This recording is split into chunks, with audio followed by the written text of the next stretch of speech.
ඈත අතීතයේ හෙළදීපේ ශක්තිමත් මෙන්ම බුද්ධිමත් රජෙකුගේ උපත සිදුවිය. ඔහු නමින් රාවණාය. මේ දිගහැරෙන්නේ ඔහුගේ කතාංගයයි.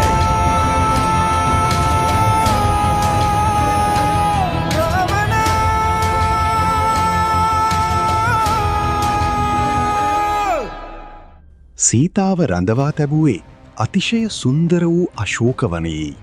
නමුත් ඇගේ සිත පිරී තිබුණේ ශෝකයෙනි. රාම කුමරුනි, ඔබ කොහෙද? මාව මේ සිරගෙයින් මුදවා ගන්න. රාවණාගේ අගමෙහිසිය වූ මන්දෝදරි මේ විනාශය නවත්වන ලෙස රජුගෙන් අයද සිටියාය. රජතුමනි, වෙනත් අයෙකුගේ බිරිදක් පැහැර ගැනීම අපේ රාජ්‍යයට විනාශය ගෙන දේවි. රාමගේ දූතයා ලෙස හනුමාන් සාගරිය තරණය කර ලංකාපුරයට පැමිණියේ. රාම නාමය මා සතුයි. මට මේ සාගරය කුඩා දිය කඩක් පමණයි. අශෝක වනයේදී හනුමාන් රහසින් සීතා හමු වී රාමගේ මුද්‍රිකා මුදුව අයට පිරිනැමුයි. සීතා මෑණියනි, බිය නොවන්න.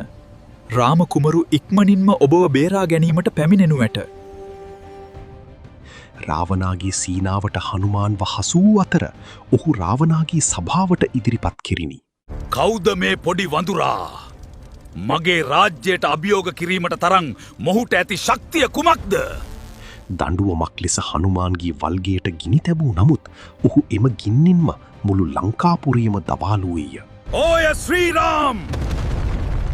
රාවණා! බලන්න ඔබේ රාජ්‍යයට සිදුවන විනාශය! නැවත රාම වෙත ගිය හනුමාන් සීතා සිටින තැන සහ ලංකාවේ බලපරාක්‍රමය ගැන තොරතුරු ලබා දුන්නේය. ස්වාමීනි, මම සීතා මැණියන්ව දුටුවෙමි.